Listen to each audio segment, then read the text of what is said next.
Welcome everyone to Debate Me, brah. The show where we ask interlocutors to step into the ring and defend their point of view. On tonight's debate, we're asking the question, theocracy? Positive or negative? And we have both Khaw and Mark Reid here to help us find an answer. So with that, it's time to debate me, brah.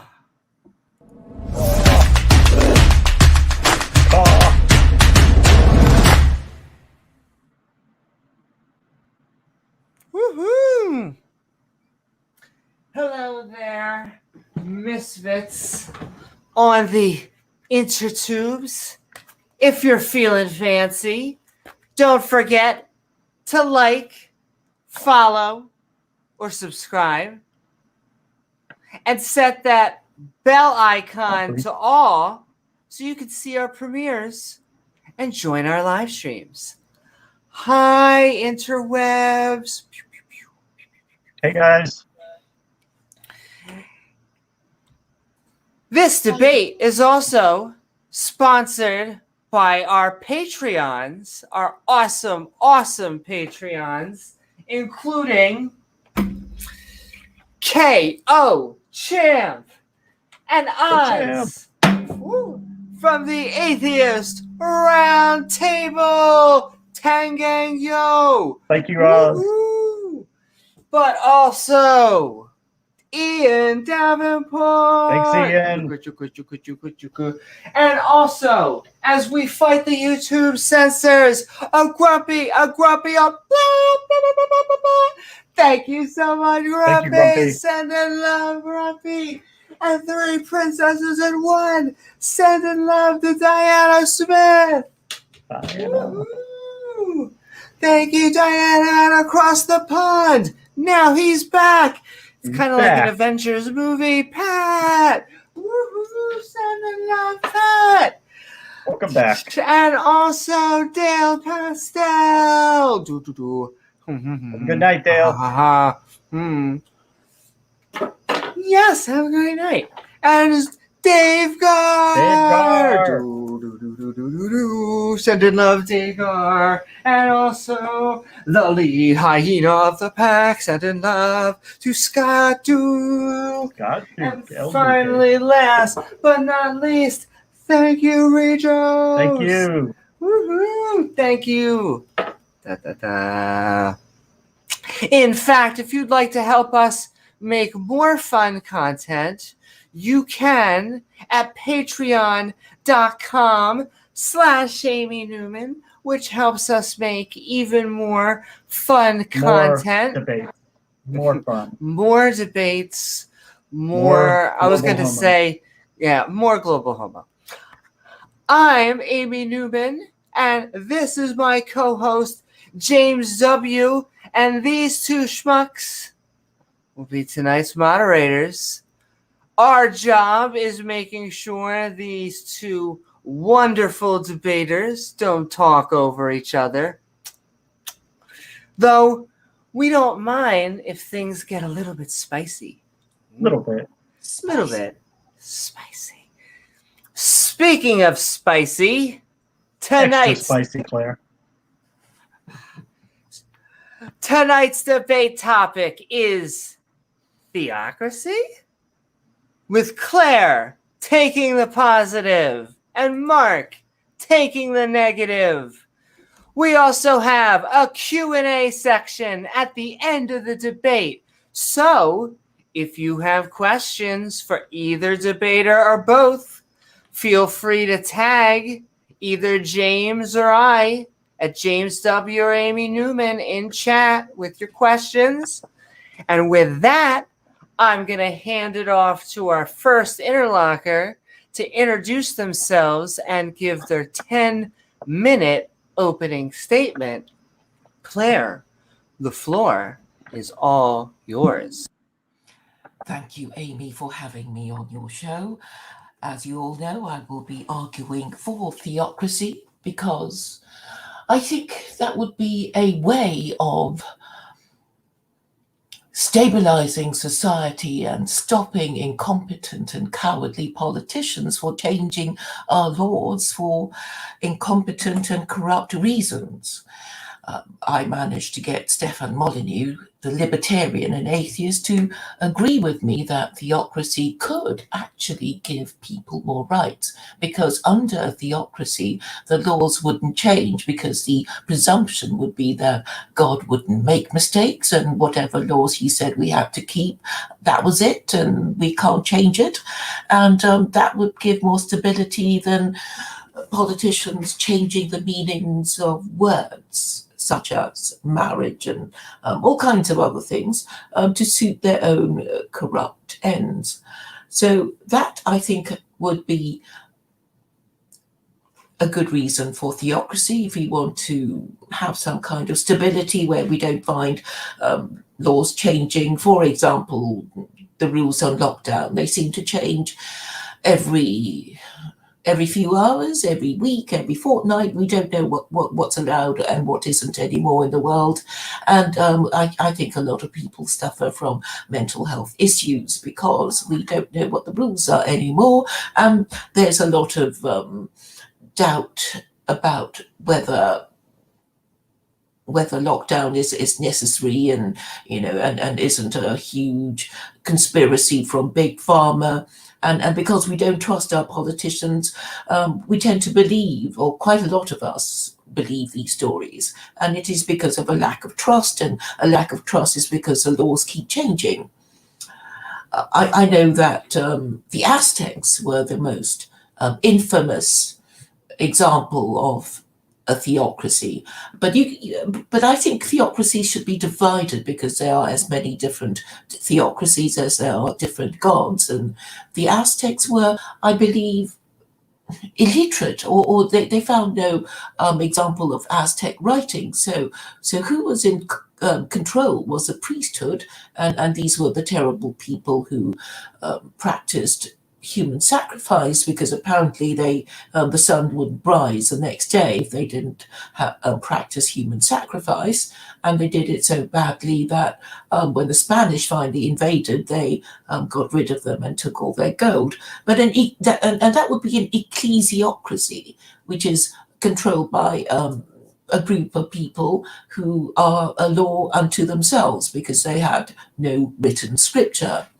But the theocracy I have in mind would be based on the laws of the Abrahamic God, and we all know that the Quran has been revealed.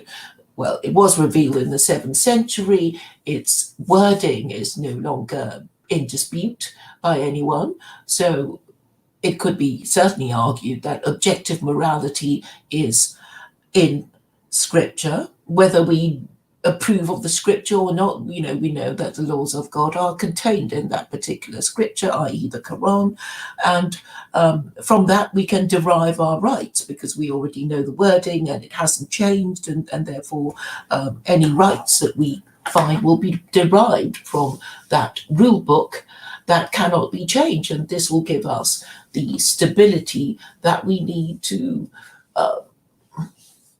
bring about moral regeneration. The West, in my view, needs moral regeneration because it is in decline, and that's why it's worried about China and accusing Russia of meddling in its elections, when it seems more likely that it is meddling in its own elections because of the legal action of Trump saying the November election was stolen. And whether it is true or not, it creates a doubt in the minds of many people, and is a cause of instability, because 70 million Americans who think the election was stolen can cause doubt in many people's minds.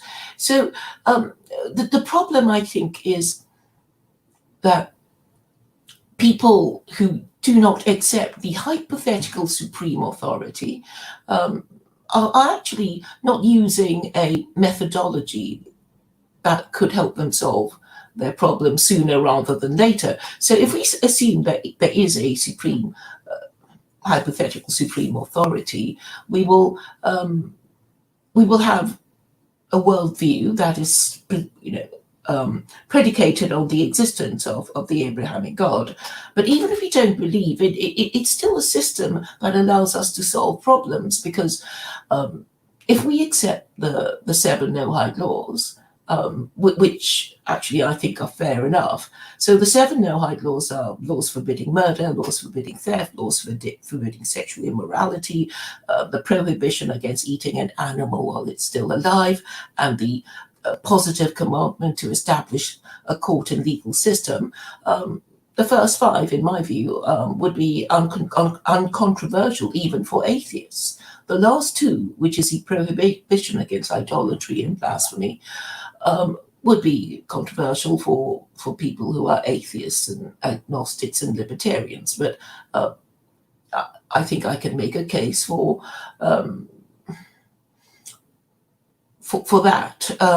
But we have to remind ourselves that the Quran actually doesn't prescribe a this life punishment for idolatry or blasphemy. In fact, it doesn't even mention blasphemy at all. So I use the 7 Noahide laws to rank the 4 Gentile religions, and I would make Islam the most Noahide religion because it conforms to all these 7 requirements, and for that reason, I think that should be the rational and moral choice, particularly if you think the rule of law is breaking down in the West. And we can see that through rising crime and increasing distrust of our government and fear for the future. And I think people need to feel good and safe. And one of the reasons for using God as a policeman in our head is to give us a conscience. So we feel bad when we've done, bad things, and we naturally correct ourselves. And the best thing about using this system of the Noahide laws is to, if we're suffering, we can attribute it to sin. I know this is not an idea popular with many people, but the thing is, I think all civilizations fall for the same reason, and it is caused by lowering standards of sexual morality, and this leads to, all kinds of other unintended and unwelcome consequences that the next generations won't be able to correct because they won't feel responsible for the mistakes. So I think if we think, if we assume that God exists and created the universe and made laws for us to follow, which means we should expect punishment if we break the laws, and when we suffer, we can just go through the tick list of the 7 that I mentioned, and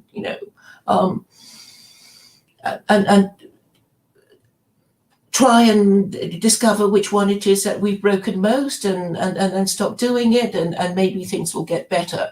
And I think this kind of reasoning, this methodology of problem solving, would make us correct ourselves sooner rather than later.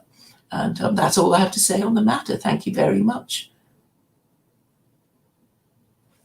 All right, we'll turn it over to Mark for his 10-minute opening. Thank you, Claire. Thank you, Claire. I would just grab my presentation. I'll just have to share my screen. 1 second.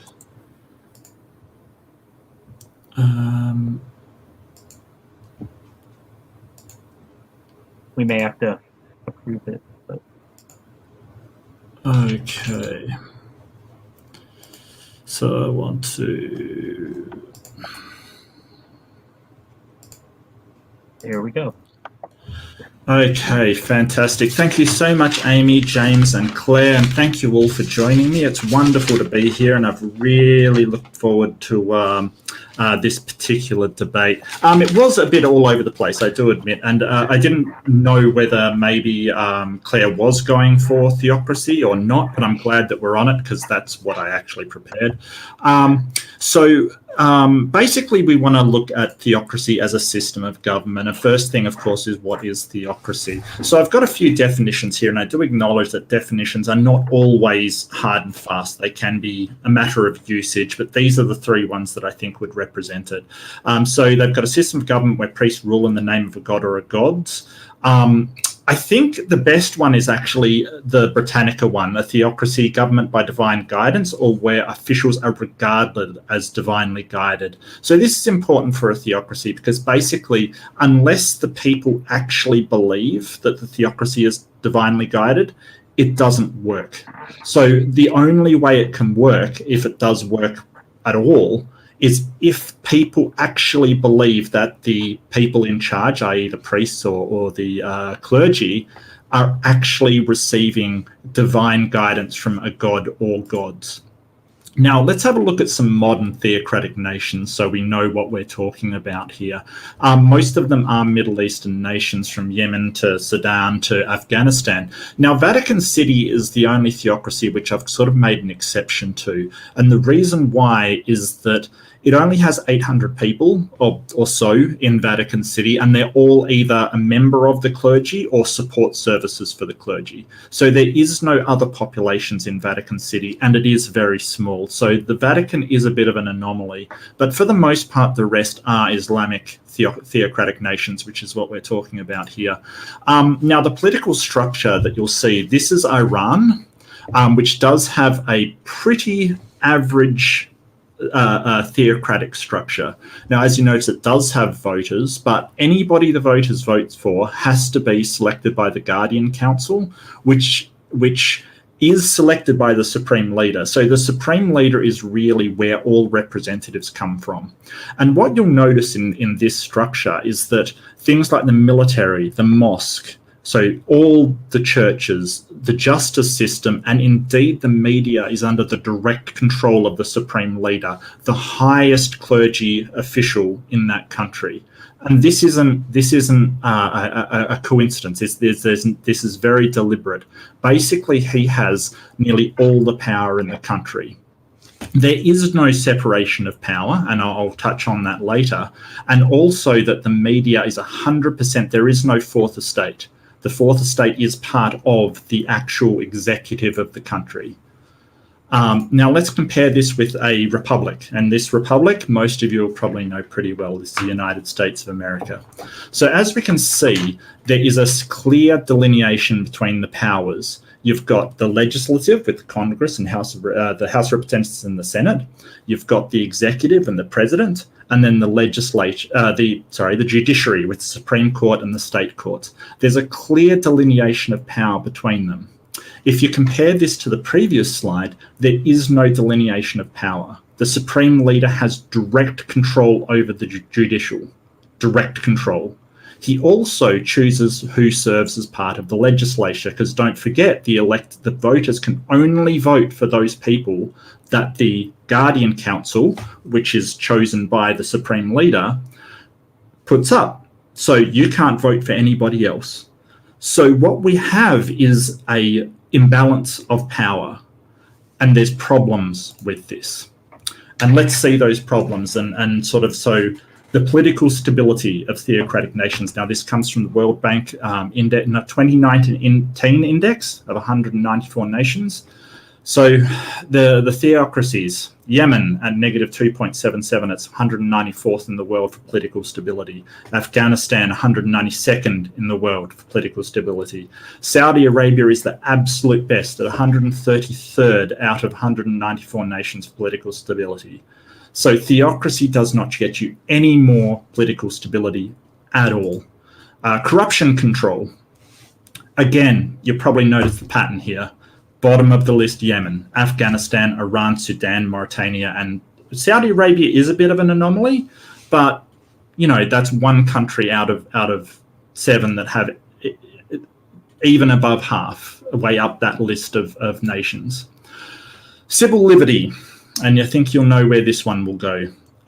Basically, this measures from 7 being a weak civil liberty to 1 being strong civil liberty. And this is the most despotic nations in the world. So at 5th, we've got Saudi Arabia, 5th in the world for sort of despotic or a lack of civil liberty. Afghanistan is 9th. 22nd is Iran. All of these countries are more than halfway up that list of despotic nations. So this is problems in the Quran, and there's a lot of problems here.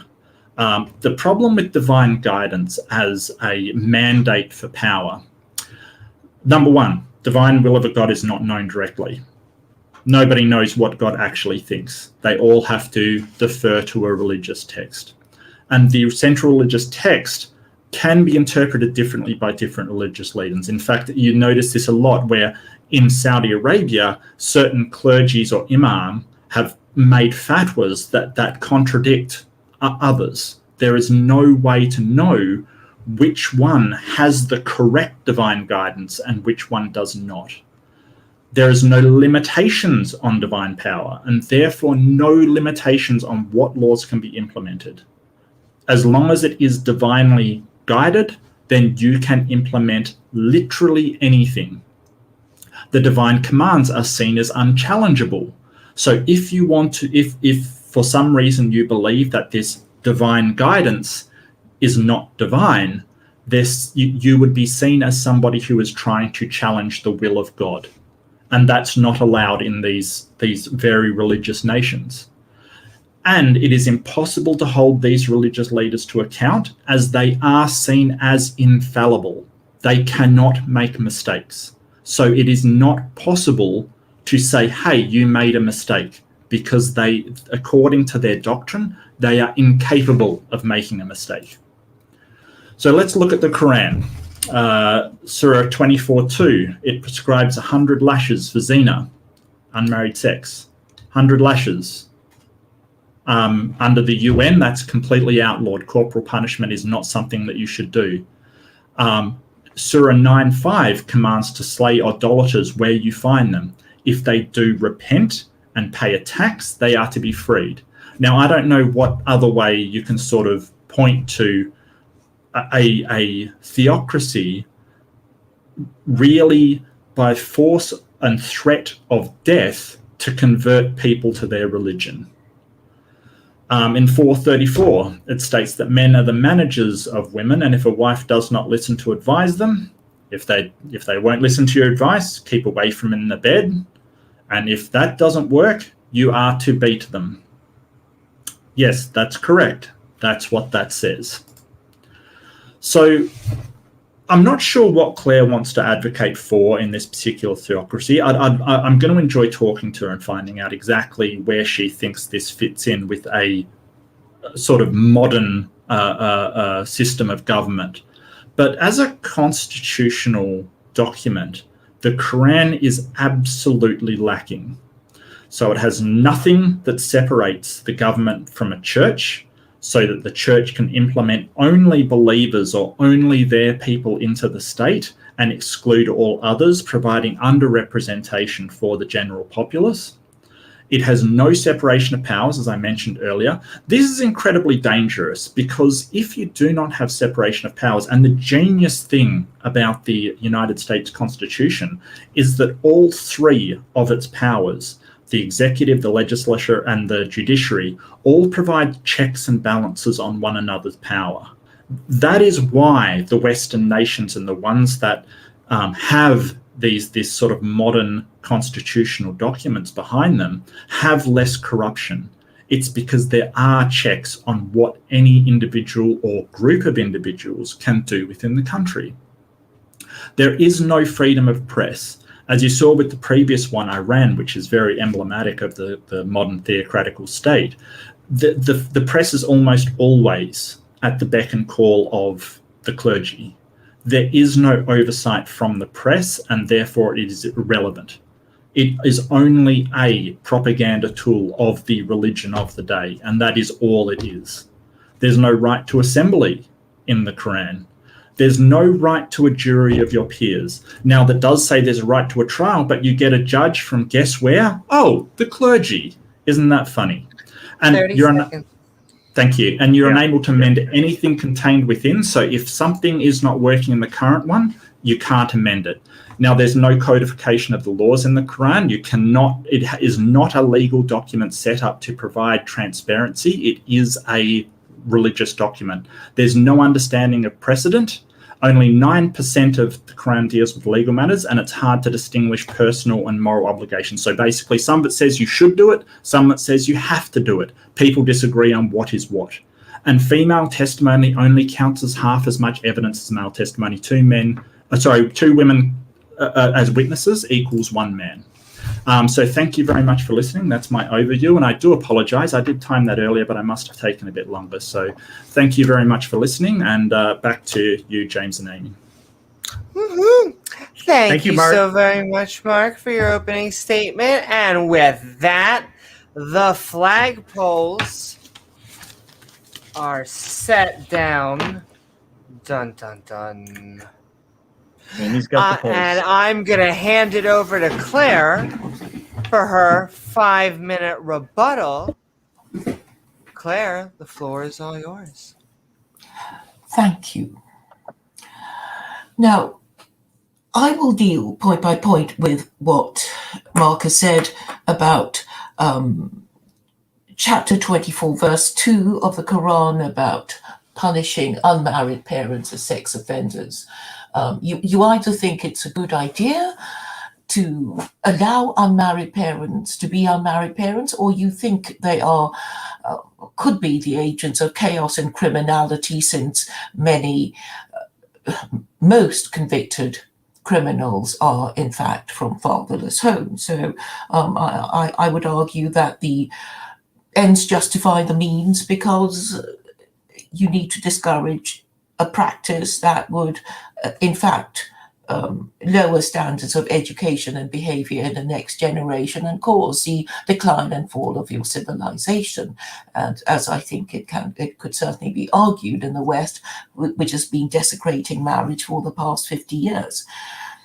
On the question of chapter 9, verse 5, it's a misquote from a verse in the Quran that is actually about a war situation. So it's an instruction of battle orders to untrained men, untrained in the martial arts, to do what had to be done in order to fend off their attackers. So, it is a war. It doesn't say kill non-Muslims because they are non-Muslims, because the verse says, when the sacred months have passed, then kill polytheists wherever you find them. But if they establish prayer and give zakah, if you win against them, then let them go their own way. So it's not an indiscriminate command to kill non-Muslims just because they're non-Muslims. It is strictly confined in time, one would argue, as well as in battle conditions. Now, chapter 4, verse 34, which I call the wife-beating verse, well, I have a particular interpretation of it that actually won't result in wives being beaten. And in any case, it is a staged process. So it's kind of like before you're sacked from your employment, you get a verbal warning, you get a written warning, and you get a final warning. And then you could get a slap on the wrist, and the husband can proceed to divorce because he's given you so many warnings for doing this terrible thing. But he ends up getting so annoyed that he might beat you for it, such as never cleaning the house and going clubbing every night, or never looking after the children, or whatever it is that her husband feels that the wife has done that endangers the marriage. And as for the question of separating the church from the state. I think that's a peculiarity of Christianity, because it was so vicious in its operation in the old world, in which we know the Christian practice of heretic burning was conducted on Europeans who denied the divinity of Jesus. So you could just question the Trinity and find yourself being burnt at the stake, as many people were at the time. And of course, it was a terrible thing. And as soon as the Europeans settled in America, what did they do? They rejected this kind of law for themselves in the New World. And we know that 5 of the founding fathers were not even Trinitarians, i.e. not even Christian, and they hated the doctrine of the Trinity, as we know from Jefferson's memoirs. So he was very much against the Trinity, and Islam actually rejects the Trinity, as does Judaism, which they regard as idolatry and blasphemy. So the question of no right to assembly, that the Quran doesn't stop you from about 30 seconds gathering in public places, and we can still practice jury trials. And did you say my 5 minutes was up? I have only 2 more things, which is about female testimony. Female testimony only applies in the witnessing of loan agreements where 2 women are required and only 1 man, but that's only in a matter of loan agreements. And consultation, shura, is a command of the Quran. And obviously, if you want to govern any country, you need to consult the people and ask them, how am I doing? Am I governing right? And if you don't like it, tell us and we'll do better. And that is actually a command in the Quran that a government has to do. And thank you for allowing me to finish my points. Mm-hmm. Thank you so very much, Claire, for your rebuttal. And with that, we're going to hand it over to Mark for your 5-minute rebuttal. Thank you so much, Amy. I really appreciate it. So first off, like you say, theocracy gives more rights than Western sort of society would, but you don't explain how it does this or where it does this. You haven't explained that at all. So basically, you said politicians change meaning of the words, which not really. People change meaning of the words. They change naturally with society over time. I don't think politicians are going out and changing them on their own. I think words just change. It's completely ridiculous to think that a politician will come forward and change one thing to another and it will just catch on. No, society does that. So sort of mental health under, you mentioned, it's better under theocracy. There is no evidence to show this is the case. There is just a lack of treatment of mental health in a theocracy. There's nothing to say that it's any better. The Aztecs, I don't know why you even brought them up. They practiced human sacrifices. You said they were illiterate. Not all of them. The priests were actually literate and did have their own code of laws, their own religious documents. You couldn't really call it documents, but they did, do this kind of thing. So basically, you said that written scripture was not up for interpretation, and that is one of the most ridiculous things I've ever heard. You're just saying that different theocracies interpret the Quran completely differently. So how is it not up for interpretation? Is just I don't understand that, because it absolutely is. And I even mentioned a cleric in Saudi Arabia making a fatwa that disagreed with the sort of clerical leader at the time. So obviously they are up for interpretation. Just because you don't want them to be interpreted differently doesn't mean that people don't do that. And the whole idea that they can't change, so that's a good thing. It's not a good thing. As society progresses and we learn more things and new things come in and there are new discoveries, and even, for instance, the internet changed everything we know. The fact that laws can't change is not good. We need to be able to update laws with the way that society is progressing. A dynamic system has to be. If laws did not change and they were static, there would still be slaves today. And that would not be a good thing. Laws do need to change. The West is in decline. I've heard this from Claire before. There is literally nothing to support that the West is in decline. Is China becoming a greater and greater power in the world? Sure, but that doesn't mean the West is just in decline. In fact, look at any metric, we're doing the best that we ever have in the past. These stolen election stuff, I'm really not going to get into conspiracy theories and stuff like that. I mean, it's sort of ridiculous. So this hypothetical sort of supreme authority, it only works if people accept it. Not everybody in the West accepts it, and even Claire acknowledges that not everybody accepts it. And she says it solves problems, but doesn't say how it solves problems. She makes absolutely no explanation of how it strengthens the institutions that she's talking about. She just says it will, even though we've never seen that in any theocracy anywhere in the world ever. It just is, well, question mark. It's how does it happen? And you said that the court has, I think that you mentioned this earlier, that the court has a judge. Yeah, no jury though. And you said that idolatry, it's controversial to some people. Well, it's deadly to others. As I pointed out, it is permissible to kill atheists or other religious people or pagans under a certain set of circumstances, which is highly up for interpretation because the laws are not codified. They are not clear, set out examples of what is and what is not against the law. It is really a religious text, which means that part of it is sort of poetic and can be interpreted in a number of different ways. This is the problem with non-codified laws. And suffering. 30 seconds to go. Thank you very much. Suffering it leads to sin. Well, that's ridiculous. People that have never sinned or live perfect lives can still suffer from disease and other things. Sin just doesn't automatically create suffering, and I've got no idea why I would consider the things you consider sin to be sinful. The whole idea is that you just don't like things and then you say, hey, that causes all the suffering in the world. It's ridiculous. Suffering is just something that happens, and we can look at the reasons behind that. But just to label all suffering is caused by sin is just baseless. I'm sorry.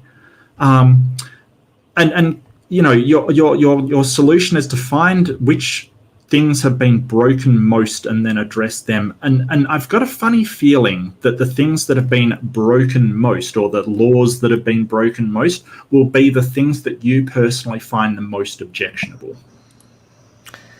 Woohoo! All right, Thank you, folks. Thank you so very much, Mark. And all of our chips are now on the table. Thus, we're going to move into 40 minutes of open discussion. Ladies and gentlemen. Are you ready, Amy? Are you ready for it? The floor is all yours. My body is ready. Your body is ready. I think they're ready, so. Okay, fantastic. Thanks, Amy. Much love. Okay, Claire. So I'm just going to open up with a few things that I want to go through. Just basically how your theocracy would fit in with the current United Nations standards on human rights. You mentioned that people could kill under a certain, or kill non-believers under a certain point of view, unless they sort of say that. Under a certain circumstances. In battle situations, in the battlefield, that verse that you quoted. Okay. It's a battle order. Okay, well let's read it out and see what it actually says, or the translation for it. But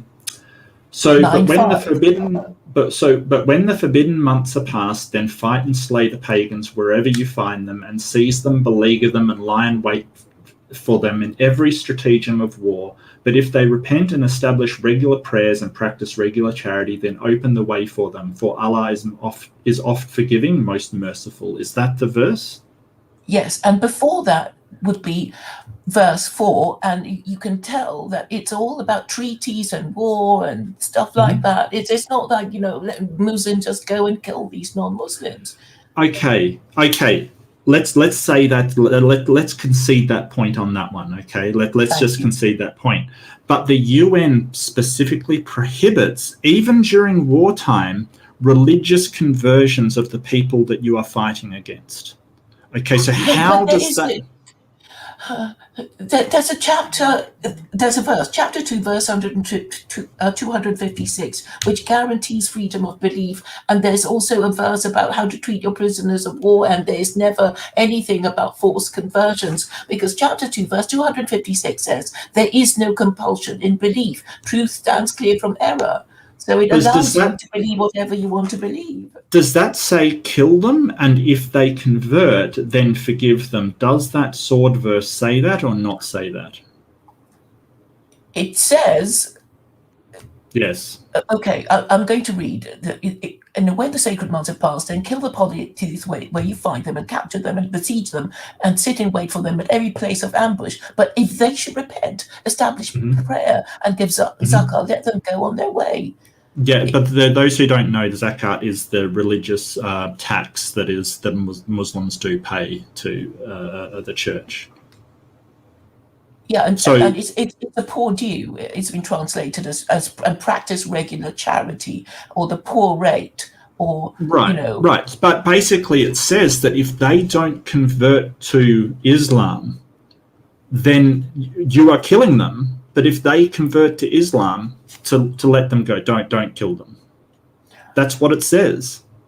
Yeah, but that verse, in the context of the forbidden months, that was that kind of so there was a time of war when farmers during after they harvested their crop and everything, they had time, and then they would go around and raid the territory of neighboring countries. So there was a time for war.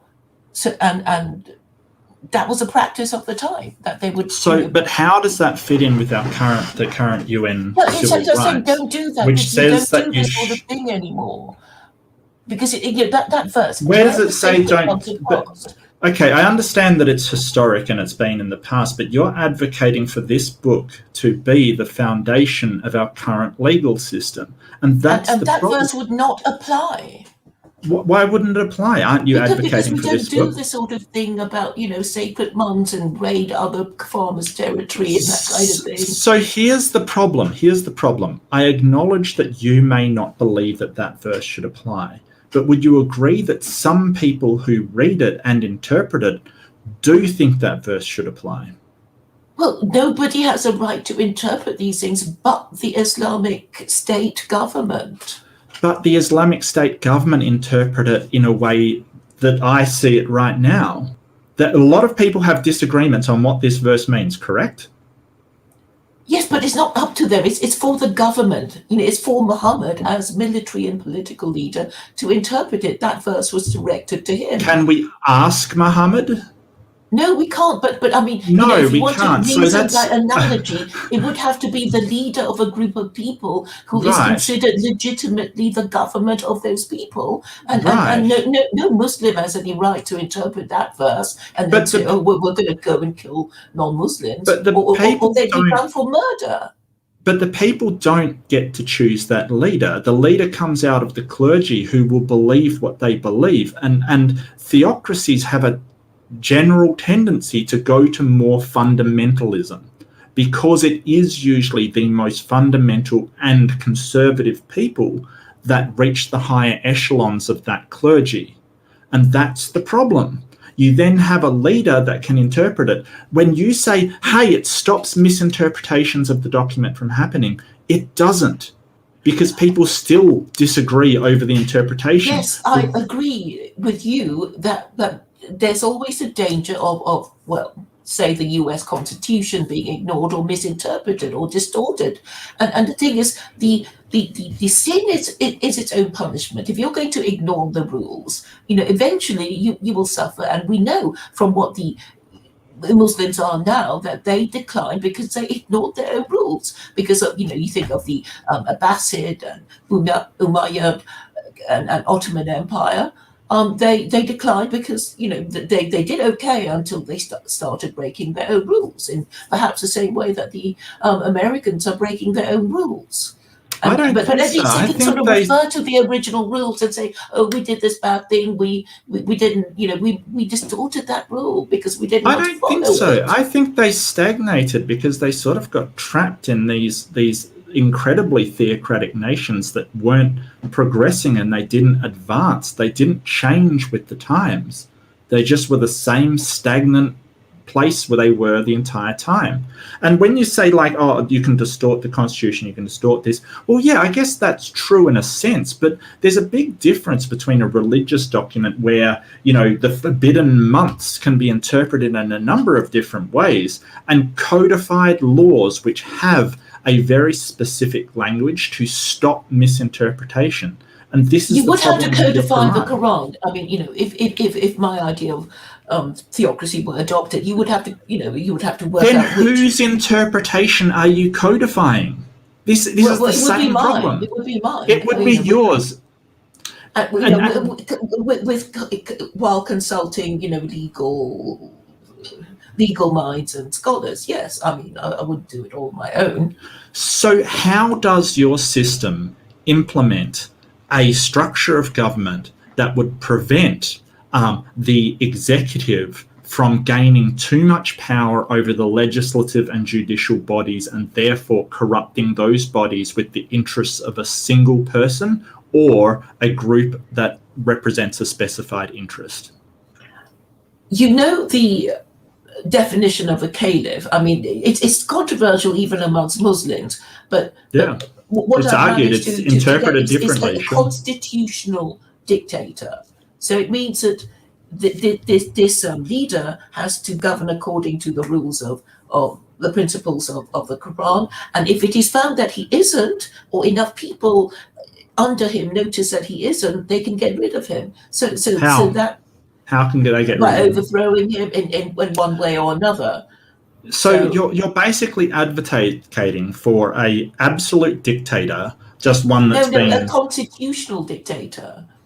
Well, He has to govern sure, according to the okay. rules Well, a of the constitutional Quran. dictator. Well, a constitutional dictator that you sometimes would need to violently overthrow if he does not want to give up that power. That's the case in any country, whether Muslim or not. No, if you govern badly enough, you will get overthrown. No, whether you are can emperor of China or some tin pot dictatorship in South America. In a That doesn't always democracy, happen. you can vote out the person. Okay, I don't know how you're not understanding this. Hitler was voted in. Yes, he was voted in, and he was made into a dictator. Absolutely. I get that. He changed the laws. I mean, in quite an orderly way. Actually, Yeah. he suspended the constitution. Yeah. So it was done, in Good a thing I'm not constitutionally- good thing I'm not advocating for that, but I want to get away from that particular paradigm and go back to my original question, which was, how do you ensure that one person, I mean, if your answer is just, hey, I wouldn't ensure that one person couldn't have power over the legislative and the judiciary and would just be an absolute dictator within the bounds of this constitution, then fine. That's what you're advocating for. Okay.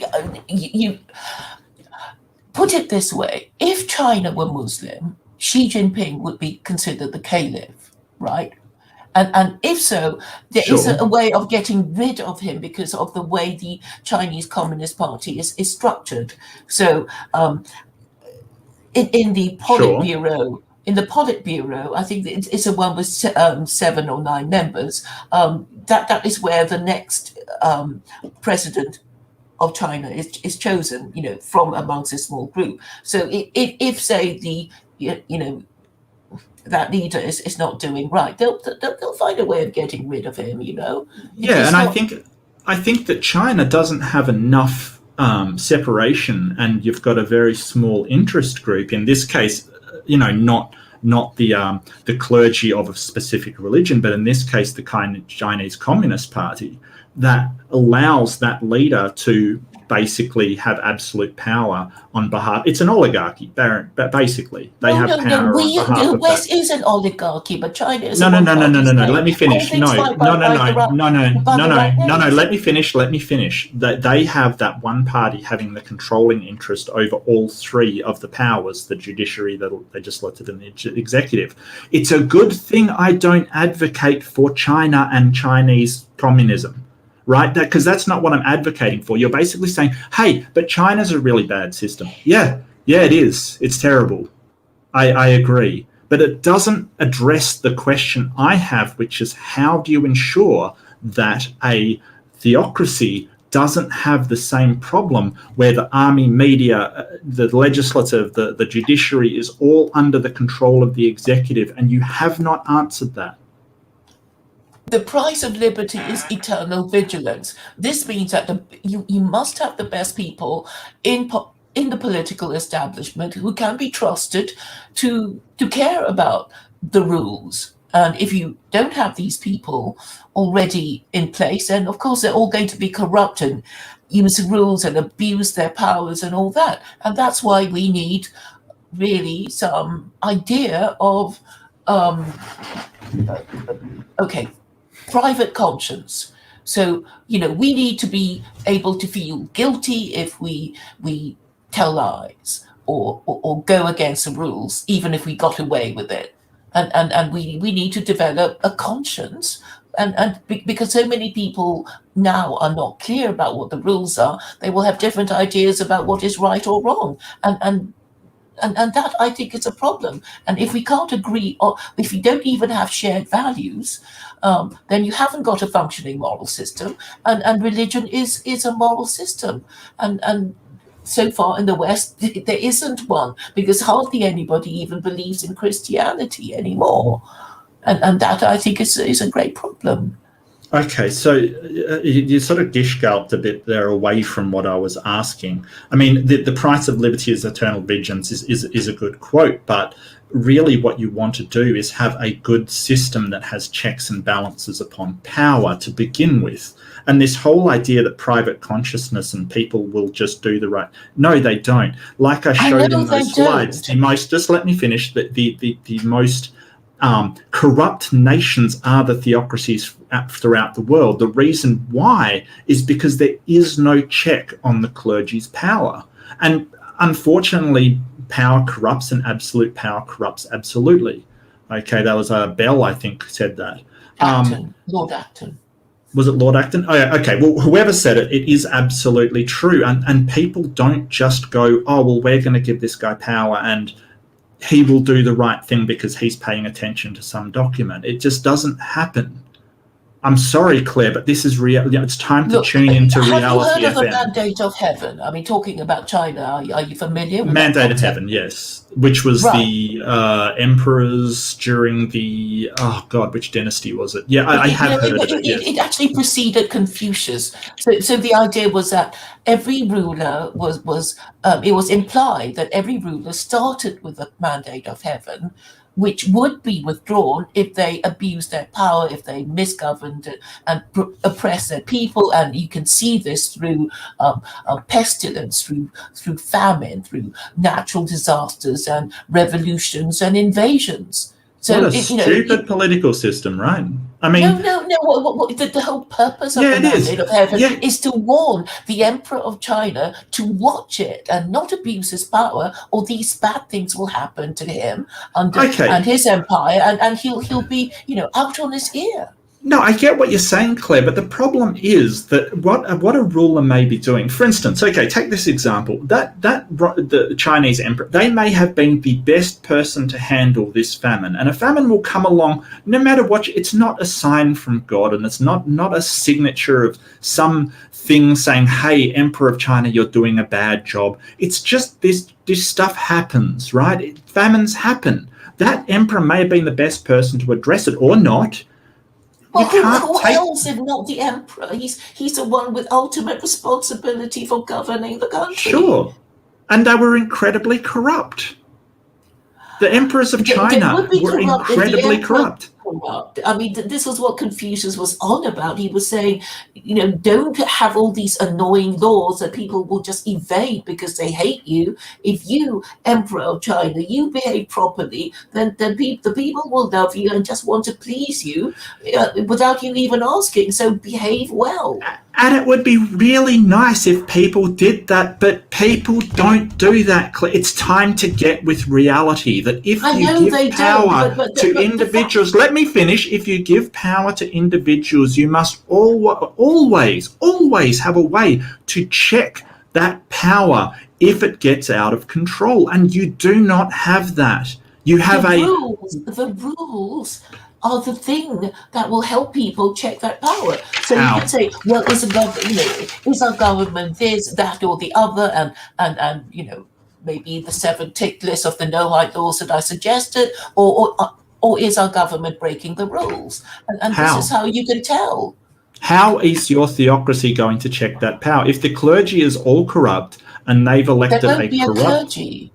There won't be a clergy under my theocracy. So who because chooses... the judiciary would be the closest thing to clergy. I mean, I think that the priesthood is a parasitical class because they will become corrupt. Okay, but so at just least with the judiciary, everything they decide will be in open court, and it will be a legal decision, and there will be people arguing for or against their, okay, so just say the judiciary becomes corrupt and they elect a supreme leader of whatever sort that you want who is corrupt as well and is purposely lining their own pockets and giving preferential treatment to the members of the judiciary. What is the check on that power that will stop them from doing that when they have control over the army and the media and everything? Rebellion in the end. Rebellion. Yes. In the end, if nothing works, if you go to court and you never get the right decision because the courts are corrupt, if you do, in the end there will be rebellion. Might I remind you, Claire, this is the system that you are advocating to be more stable than Western democracy. Yes, because of the rule of law. It's important to have the rule of law. And the rule of law can only be said to exist if the courts follow the law. I'm sorry, Claire, but you've just advocated for a check and balance on power, something to be understood to be in every single political system, as being rebellion. No, that's what you've advocated for. If the rule of law breaks down, there will be rebellion because the people who are oppressed will feel there is no other way to get rid of their oppressor other than through violence, which is why you need the rule of law for people to go to court if there's any injustice. There's judicial review and that kind of thing, which the Americans started. So these things have to work. But if say the Americans think, all the laws are corrupt, we can never get justice even through the Supreme Court, then they'll have another think about what to do next. But obviously the rule of law has to be seen to be working, for people to have confidence in the system. So what? So you've just said that sort of this rebellion idea.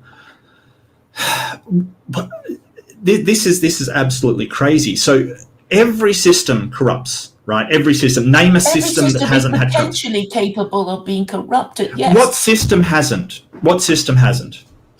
Well, what system has had no corruption? Claire, what system has had no corruption? I'm certainly not going to say that no system is capable of being corrupted. I am saying that what system has had no corruption? What system has had? Is capable of being subverted. But some are more than others because some have checks and balances on power and some do not. For instance, if you've got a dictatorship, it's very susceptible to corruption because there is no check on that dictator's power. There is nothing to stop him from becoming corrupt. Absolutely nothing. You need a ruling class who are fit to be the ruling class. Okay, that's what you need.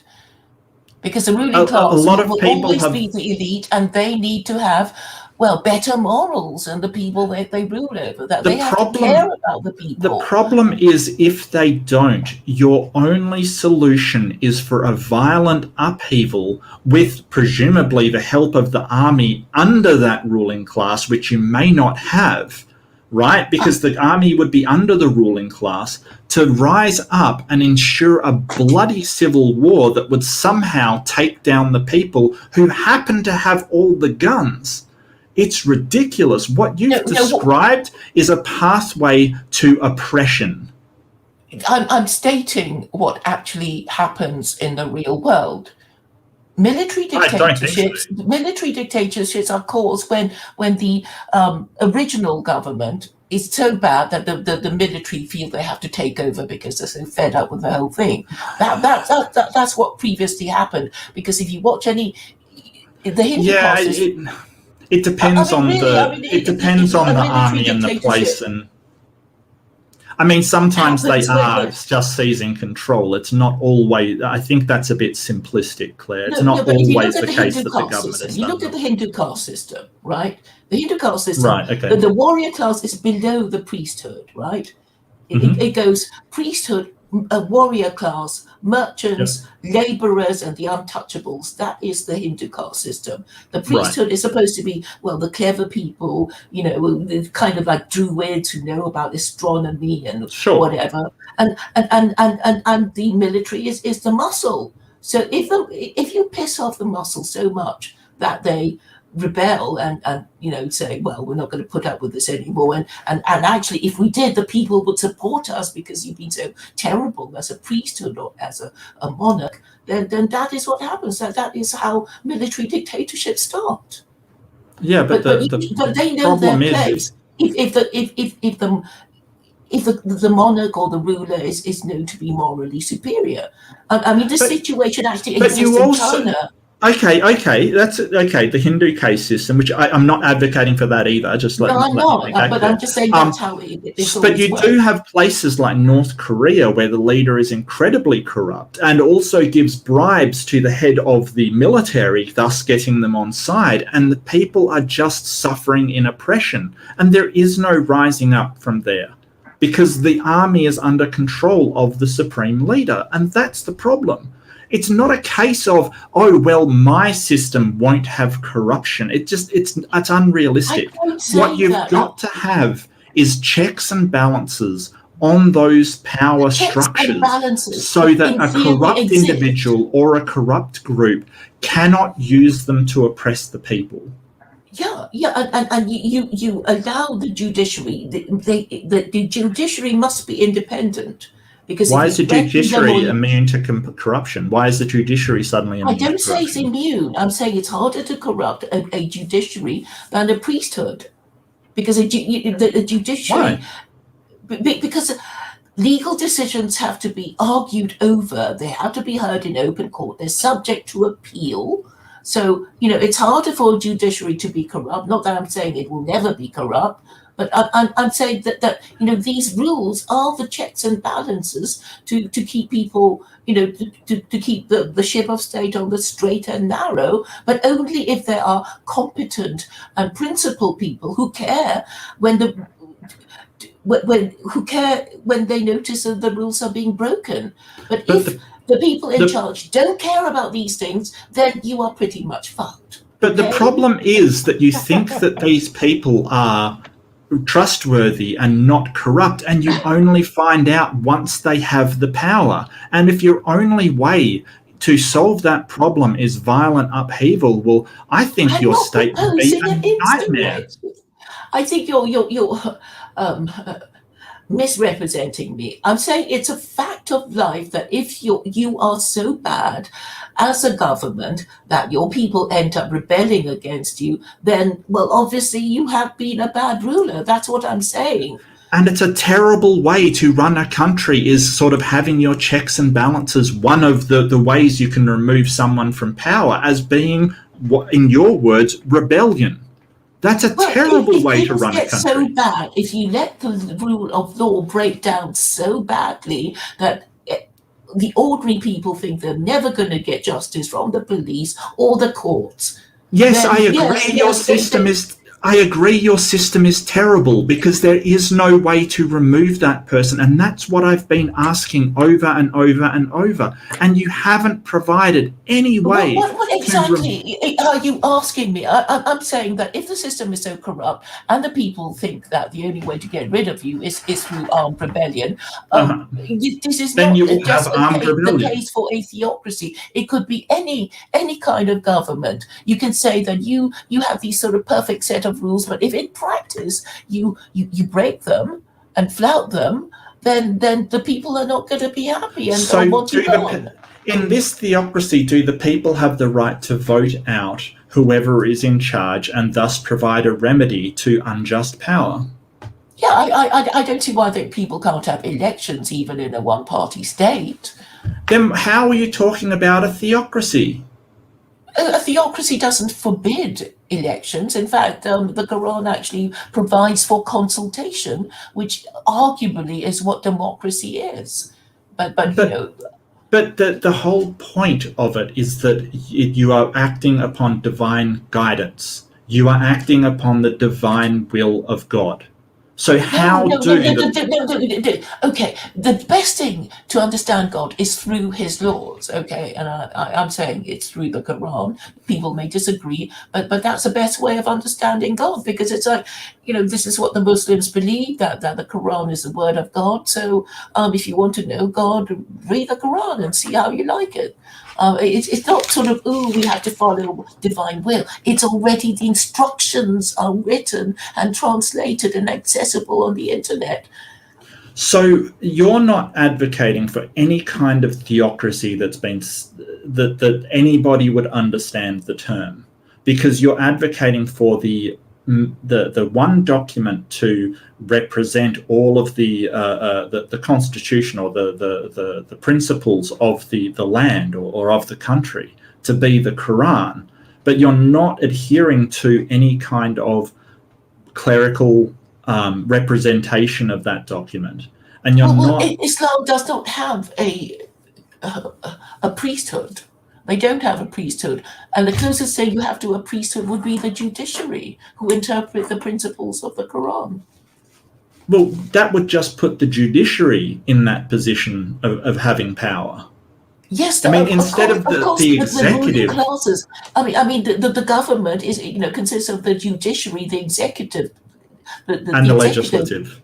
Yes. And the legislative, yes. Yes. So there's no legislative there. Okay, you don't have a legislative. Do you understand that? Well, the legislative would be, how do we apply these principles? And there will always be argument about it. That's the judiciary does that. The judiciary are the ones that interpret the law in any system. The legislative are the ones that create laws. Yeah, but we will still need laws about, littering and highway code or whatever, that the Quran doesn't talk about, right? About whether to drive on the left or the right side of the road. The Quran is silent on that. So there will need to be some kind of legislature to say, we need this law about parking or things like that the Quran actually is silent on. Do we? Yeah, I don't know. This is your system. I have no idea what you're advocating for. Well, I'm saying that, the secular Quranism is about infusing your legal system with Quranic principles. And it's up to the country to choose from what I can tell, you're basically just saying, hey, some of the laws, the lawmakers in a democratic system should implement into this democratic system because they're good laws, which isn't a theocracy.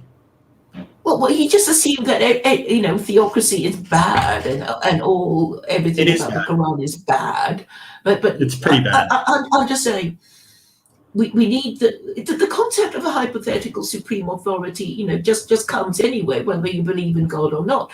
An example I can give you is that you have some legal action that you keep appealing all the way to the Supreme Court of Australia, and you still don't get justice. High Court. High Court, and then after that it's Supreme Court, then High Court in Australia. It's High Court. And then there's nothing higher than that. Correct. High Court's the highest. Oh, so you're referring to the UK again? Or No, technically you are. that's what it's like in Australia. You said in you don't- Australia. Okay, because I mean, in the UK we have the High Court and then the Appeal Court and then the Supreme Court. But anyway, okay, you go to the highest authority in the land. Sure, maybe okay. there's an international court, and you still don't get justice. And then you think, hypothetically, there is this just court that would have given me my justice if only existed, on Earth. But there is this hypothetical idea of ideal justice, and that would come under the umbrella of the Abrahamic God, I would say. I don't think there is ideal justice. I'm not sure what you mean by ideal The justice. theory of ideal justice. Well, I mean, you can sort of consider a certain just outcome to be either just or, a certain outcome that is delivered by a judicial system to be either just or not just. I don't know where you're getting this idealism from. And it seems like a lot of the stuff that you've done and you've said are idealistic ideas that just would not work in the real world. They just wouldn't. I mean, look at you advocate for 100 lashes for people, in non-married relationships kind of thing. You said unmarried parents, which is not what the Quran says. It says that people who are unmarried that have sexual relations will get 100 lashes. Well, that's my particular way of interpreting it, because I don't want bedroom police saying you Claire, could have done it. People but I'm saying, you're not going to be able to deny it when you're caught having babies without a marriage certificate. You're accused, and you can't. Unless you say, "Oh, it's a virgin birth" or something, you're not going to get away with it. Well, why would you have to deny it? Because you're afraid of getting 100 lashes for simply something. Why is that a good thing? The UN specifically prohibits corporal punishment. How would that fit The UN with the is a United liberal Nations? thing, isn't it? No, it's the United Nations. I can pull it up for you. It's liberal and controlled by Western nations. No, it's the United Nations.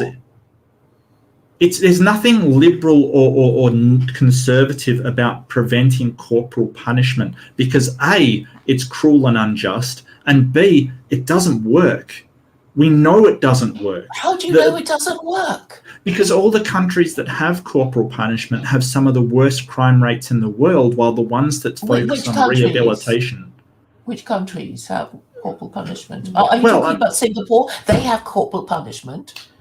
Are you talking about Singapore? Okay, so the countries that don't, for instance, they focus on rehabilitation are places like Iceland and Netherlands, right? The Scandinavian countries, Sweden, Norway, places like this, and their crime rates are very low. Well, right? I've heard terrible things about Malmo in Sweden. Okay. And no-go areas where the there's no-go areas. Trump did that one about their no-go areas, and the Swedish politicians were amazed to find out that there are no-go areas in their own country.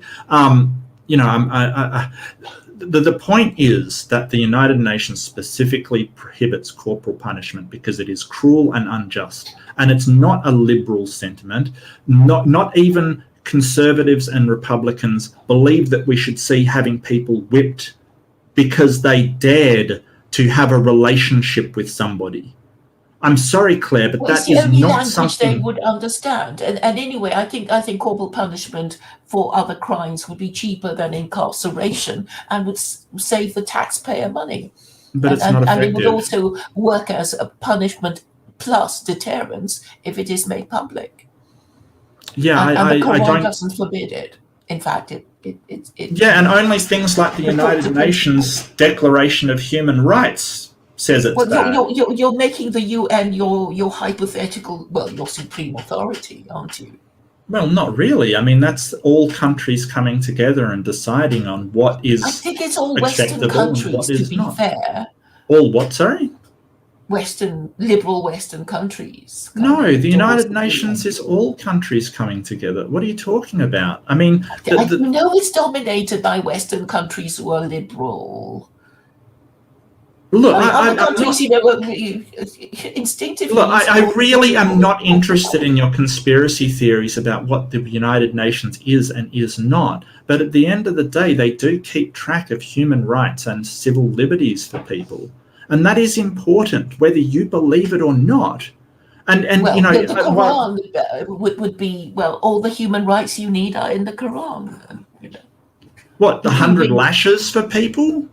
For I unmarried parents, because we know about the criminality of it doesn't say for unmarried parents. It doesn't say that. Well, I mean, it's obvious. It's like if you're not married and you have It's sex, then you're it's gonna get not knocked obvious, out, Claire. and then It's you're not. gonna have It's illegitimate not offspring. obvious. That is why there's so many disagreements on what it actually means, Okay. and why in different theocratical countries different punishments are implemented. It's because it's not obvious, I because know, the but laws I'm saying- are not codified, and there is no clear intent and no clear separation between what is moral and what is legal. And that is usual for a religious document, but it makes a terrible premise for a country. Well, if it were adopted in Australia, then there would be an Australian interpretation of the Quran. If it were adopted in New Zealand, they might have a slightly different interpretation. But broadly, that would be kind of the thing. But They might have their own, national differences. You And are then we'll see which advocating. country does better. You are advocating for whipping people, for participating in relationships outside of marriage, which is Why are you making it repugnant. sound so outlandish? White It's people, once upon because a it time, is repugnant. just treated. And Yeah, it is because you're now a different person to your grandparents, who would probably be agreeing with me. no, I don't think so. I don't think my grandparents would endorse that at all. They were very kind people who didn't like to see But they other were people married, weren't in they? pain. It doesn't matter. How does that matter? It doesn't matter at all. This is just a massive red herring. Prisoners mostly come from fatherless homes, and I If would have you- thought if you you would want think- to lower the crime rate. If you think my poppy, rest is soul or whatever, may he rest in peace, my poppy would endorse whipping people, you are sadly mistaken, Claire. I think I know my grandparents, or when they lived, better than you. I don't care. I don't care. think It we're was gonna go wrong about then 5 and more it's minutes. wrong now. And if you want, I've got a video of a pair of teenagers in Indonesia being whipped for, get this, cuddling in public. That's it. I've also got another one. I don't want to show this because it's pretty horrible, but also another one of a gay man being whipped in Indonesia for In Aceh being province, yes, gay. I'm aware of that, yes. For being gay. That was his only crime, is just he was gay, which is repugnant. It's against United Nations Declaration of Human Rights, which is not a liberal organization. It is a conglomeration of representatives from all countries throughout the world who decided on how we would transition into a modern period of respect and understanding between nations. Period. I mean, just because you advocate for breaches in human rights, Claire, it makes it absolutely repugnant. And this is the problem. You don't see how that would affect societies. You don't have people's behaviour. Yeah, it would change. No, it people's wouldn't. behaviour. No, teenagers How are do you know going it to wouldn't? teenagers are going to have sex whether you whip them or not. It's gonna happen. Fewer of I them hate to would. break it to you. Fewer of them would if you Islamic said this is kids- what's going to happen to you. Islamic kids still have sex and they believe in the Quran is divine. Most Western countries Yes, don't. yes. So you would be advocating for putting in a Quranic interpretation onto Western people who don't believe that the commandments are divine, and expecting them to adhere to them because of whippings. And let me tell you, it will not fucking happen. Reality, Claire, it won't happen. Kids are still going to have sex. I'm Period. not saying that it would eradicate completely the behaviour, the undesirable behaviour, but what it would do is discourage. I don't see why it's undesirable. Why is it undesirable all of a sudden? Because teen pregnancy is undesirable, isn't it? It's still going to happen whether or not you whip them. You seem to be saying in the long run we are all dead. Let's just kill ourselves. No, I didn't say that at all. I did not say that at all. I'm saying that it's important that we deal with our fellow human beings with dignity and respect, rather than treat them like objects that we whip when they don't do what we want. There has been no progress made there's been no progress dropped in crime from that kind of corporal punishment or capital punishment, for that matter. It doesn't work. Well, the murder rate has increased, hasn't it, since you stopped capital punishment? Who? It's a correlation. Me? I haven't done anything. What are you talking about? Not you, but Western governments, since they abolished the death penalty, that more murder, there's more homicide. We can tell from the Scandinavian countries that when you focus on rehabilitation and understanding why people commit crimes and help them in their lives so they're not in a position like poverty and provide them support networks, you get much less reoccurrence of crime than if you just punitively punishment and then ostracize them from a loving society. That's what you get. Prevention is better than cure, and convicted prisoners come from fatherless homes. I don't see how you can deny that. Okay, so that's a red herring that is way off subject. Fatherless homes all of a sudden. Ridiculous. Why? Because crime still happens with people that have fathers as well as not fathers. Yeah, I know, but the simplify majority, it all into one thing you happen to believe and then say, hey, that's the entire reason. It's simplistic and it does not address the actual problem. There is a correlation, and you propose to ignore it because you Correlation is not causation. Correlation is not causation, Claire. Just because there is an increased crime rate among people in fatherless homes does not mean that is the cause of the problem. People with fatherless homes are also poorer, so it may actually be the lack of wealth in those families that is the cause and may have nothing to do with that fatherless outcome. You make yourself poor by becoming an unwed teen mum. That's what you do. That's not necessarily the case. And all right, we're going to end it right there because we are going to move into our Q&A section. Well, actually, thank you. Closings? I think I'm going to do that at the end of questions. You'll do that at the end? Okay. I'm good. I'm good with whatever you want. And so we currently have a bunch of questions. So thank you guys so much for sending them in. We're also a little lopsided with questions for Claire. Woohoo! So if you have any questions for Mark, now is the time to send them in. And feel free to tag me at Amy Newman. And all right. Let the fun begin. From Patrick. So doubt is the problem.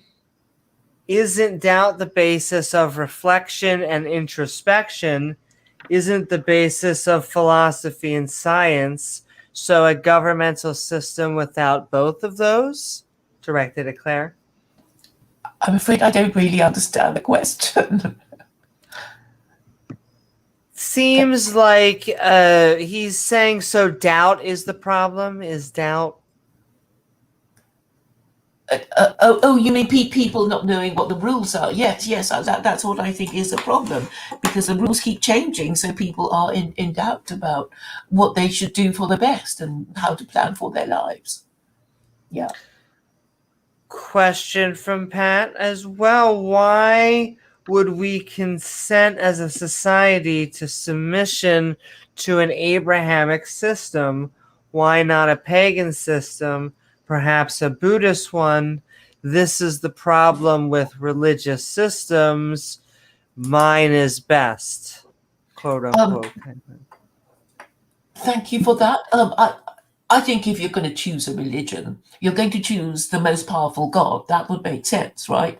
And then you kind of check out the different religions of the world and to see who is doing best, and it would appear that Judaism is Jews are the world's most ancient and powerful tribe, it has been said, and Christianity and Islam are derived from Judaism, and they are the, and Christians, well, the last three global empires have been Christian. So you could say, well, Christianity is the bee's knees, except that it is that the West is declining, and I think that is a problem with Christianity, because most Westerners don't really believe that Jesus is God, which is, the thing about Christianity. So I'm saying, well, the next Christianity adjacent religion is Islam, because they, the three Abrahamic religions worship the Abrahamic God, and Islam comes with a scripture, a book of rules that is sort of clear enough, and there are 6 Sharia theocracy, so it's kind of working. So that would be the reason to choose a Quran-based theocracy, and it's already, the words are agreed, and that there's a kind of tradition that you can, refer to. So that's a reason. Mm-hmm. Question for Claire from Church Entropy. Why don't you promote Hinduism when it has a far higher marriage success rate than anything else? Thank you, Church of Entropy, for your question. The reason why Hindu Indians have more stable marriages is because the female has very few rights. So they tend to put up with abuse rather than, because they have very few rights. But actually, there's a whole chapter on divorce in the Quran that tells you what you can and can't do. And obviously, Muslims treat marriage as a contract, and have marriage contracts. So I guess divorce would be based on breach of contract, and the damages that follow it, for breach of contract. So it's a more orderly kind of divorce, and there would be more rights for women under this system than under the Indian system.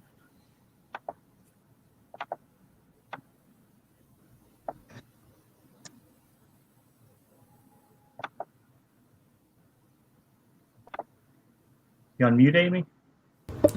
You okay? Haha, sometimes, always remember, folks, sometimes you double tap. Always remember with zombies.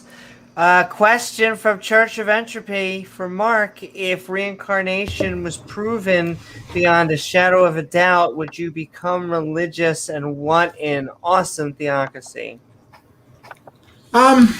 That's a good question. I think when you say become religious, if reincarnation was proven beyond a doubt, I would have to believe in reincarnation for a start.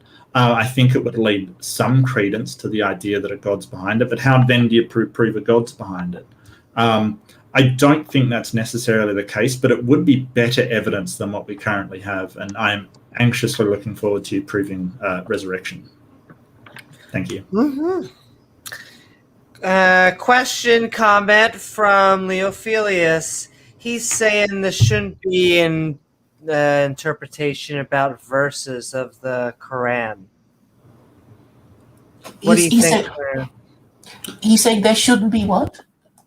This really shouldn't be about an interpretation of verses, I guess, specifically in the Quran.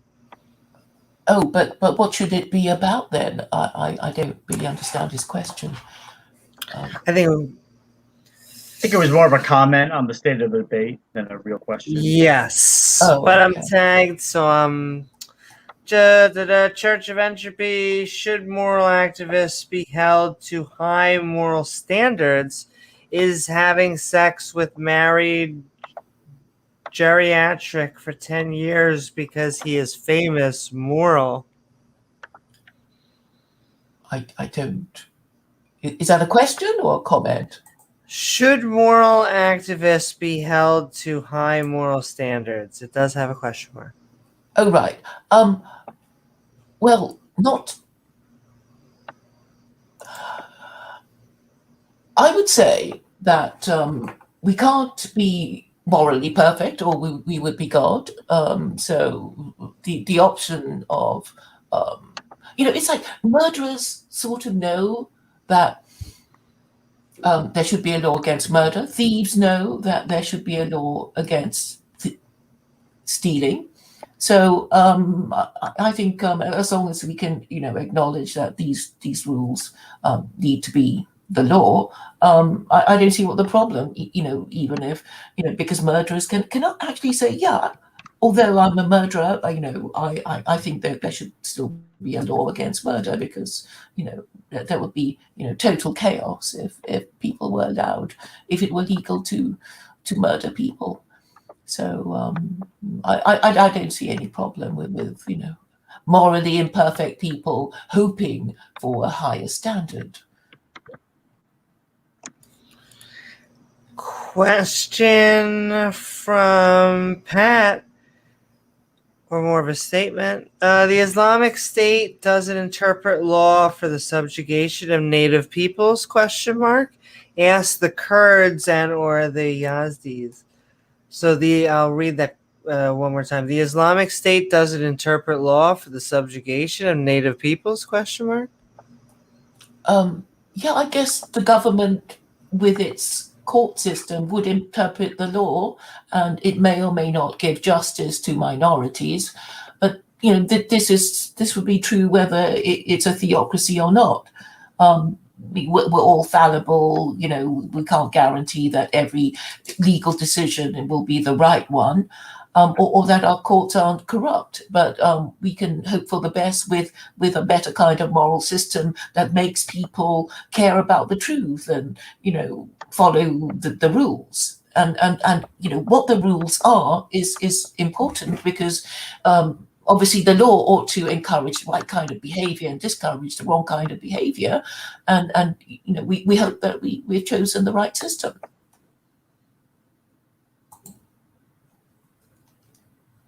All right, moving along.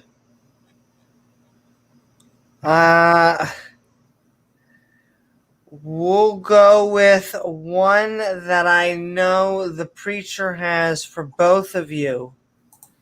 And so I'll ask this in Thank you, preacher. opposite order. I'm trying to think who should answer first. But the preacher asked, my only question is, how do you know you are saved?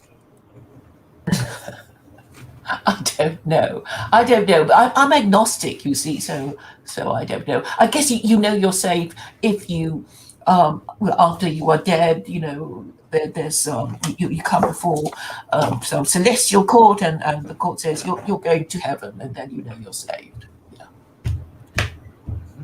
This sounds like the opening to some kind of joke, like how do you know you were saved because the Baywatch girls are beside you or something. I don't know. This is ridiculous. I don't think there is such a thing as saved or lost or whatever preacher is currently, madly foaming at the mouth about today. So I don't think there is a way to know that you are saved. And I don't think he knows that he is saved. I think he just claims it and, frothers at the mouth onwards and rants his little spiel onwards. Question from Command Cyborg. For Claire, doesn't the fact that Islamic leaders disagree about the interpretation of the Quran prove that it isn't the easiest to understand of all books that it claims to be? There will be as many interpreters of a verse as the people who want to interpret it for their own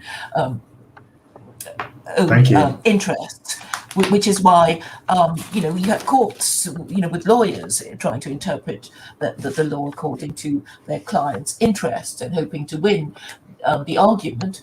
So we will just have to work with the state of people being fallible and hope that we have good judges who are capable of having a wise interpretation of the rules. That's or alternatively, we could go with maybe a system that's proved itself to be reliable and has checks and balances on power if that gets out of control. Just saying. Question from Pat for Claire. How is a legal body, judiciary, and less prone to bias and corruption than a musical council? I should say ECU. Ecumenical. Thank Ecumenical. you. Yeah. This is a fundamentally flawed argument, particularly in a theocracy aristocratical. I don't know what this person means by an ecumenical council. That's a Christian thing anyway, isn't it? An ecumenical council. Yeah, but I think they mean like a similar thing, kind of thing, like a council of sort of jurists that would decide on the interpretation of a document or religious text. And yeah, if I could boil it down, it would be, how is this going to be less prone, your system less prone to bias and corruption? It's really about the quality of the people in charge, which I think an infusion of this idea of submitting to truth, logic, and morality, i.e., the principles of the Quran, would actually help. Obviously, at the moment, many people in high places are corrupt and are not trusted by the people they govern, or presume to govern, or pretend to govern. Question from Church of Entropy for Mark. In which country does, sponsored by Gatorade, does democracy function best? I think the Scandinavian countries, like Iceland and Norway, Sweden, that democracy does function best. But I particularly think that sort of a social democracies are the best implementation of them. The metrics on them for education, health, education. Sorry, I said that before. Happiness metrics and things like that are just, they show that they work the best for the people and that the people get the most out of them. So that's the ones that I personally think are the most effective. Woohoo! If you want me to pick a specific country, I'm going to say Holland. There you go. And so we have only just a few more sets of questions left. So if you want either of our two interlocutors to answer your questions, tag me now at Amy Newman. But it has been fun, ladies and gentlemen. Let's see. I have a couple that they mounted. I didn't hear. Let's see. I was gonna, but sure. I have Amaretto, a question for Mark. Since it's pretty clear you don't think Claire's idea is sound, what improvements in government or social institutions would be better? It depends on which country. I mean, there's problems across the board, but different parts. I think in Western over general stuff, I think that you could probably stop corporate and private interests from having as much influence upon legislative bodies through lobbying and things like that. The effect of wealth on the democratic process, I think, is a problem. So, the only people that can, for instance, in America, that can run are people with tons of money, I think is a definite problem. And I'm not saying democracy is perfect in any way. There's definitely problems there, and especially with the American system, which is the electoral college and things like that. It's got definite improvements can be made, and that's the point. We have these systems that are dynamic instead of Claire's static systems that can't be altered and are set in stone. Very dangerous, because when you realize that something's going wrong, you can't adapt them for the changing times. So that's why I think her system absolutely sucks. Did you want to make a response to that, Claire? I'm sorry, I wasn't listening. What was the question again? I'm so sorry. Thanks, Claire. Cheers. I was reading the chat. The chat. No, it's fine. It's fine. The question was asking Mark what improvements we could make in Western society to social institutions and government and such. Well, more rule of law and more people enforcing the right laws and more people discussing what the right laws should be. Okay. I have Command And- Cyborg. I think this one's for you, Yep. Claire. It was, what does the West is declining even mean? What is your metric on that? You broke up there. Sorry, James. What was that one? What This was the from metric? Command Cyborg. It says, what does the West is declining even mean? What's the metric on that? The decline of empires is signaled by, well, its own people rejecting its government, rebellion, terrorism, that sort of thing. Unwise wars, endless neocon wars that the American people reject. That kind of thing. The mandate of heaven being withdrawn. It applies to all countries, not just China, I think. Okay. Question from Church of Entropy. Why do you demean liberals, then claim the Quran is quite a liberal document? I think well, in my view, I found it to be quite liberal compared to the Old Testament, and also a lot of the Hadith is about making harsher the quite liberal laws of the Quran. So all the bad things you hear about Muslims and Islam actually come from the Hadith. Because they want to go back to Old Testament punishments like stoning adulterers, and that's certainly the Torah. But actually, if you read the Quran, you will find that it doesn't mention stoning at all. Just whipping. Yeah. Question from Pat. Would Claire be willing to accept a Christian theocracy? Why or why not? Would the forced conversions of Muslims to Christianity be justified based on theological grounds? Well, chapter 2, verse 256 of the Quran is the basis of the First Amendment, in my view, and it's the only scripture that actually talks about freedom of belief, and nothing of that exists in the New Testament. And and Christianity is about worshipping Jesus as God, which I think a lot of cultural Christians who challenged and rejected the divinity of Jesus found to their cost when they were burnt at the stake. So Christianity is totalitarian, and this is why the American Republic. The founding fathers of the American Republic rejected it using the First Amendment, which is actually a verse from the Quran. So there's a certain irony in this. I know Americans and Westerners think that the First Amendment is a kind of liberal Western achievement, but I think it came from the Quran.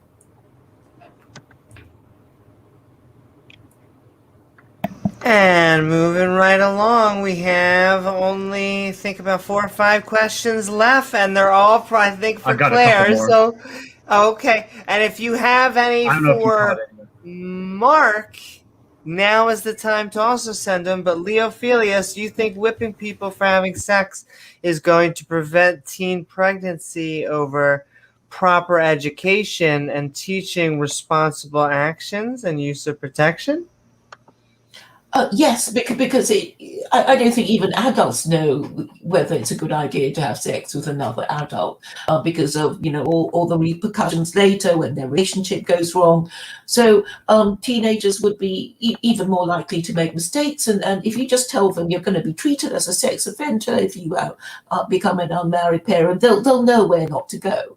Rather than, should I do it because it feels good and I think I love him, and all that sort of nonsense. Sorry, that's not what Leo asked. He asked whether you think that whipping people will prevent teen pregnancies rather than education and condoms and that kind of. Well, we already have sex education in schools, and it hasn't worked. Had it for decades, right? What do you mean it hasn't worked? The pregnancy rates did drop due to sex education. Well, it hasn't worked because teen pregnancy is has started. Yeah, but Rose I don't think after the introduction of sex education. I don't think whipping is going to be more effective than just sort of educating kids about sex and pregnancy and things like that. Well, I we think haven't that's the tried point it yet, where- have we, Mark?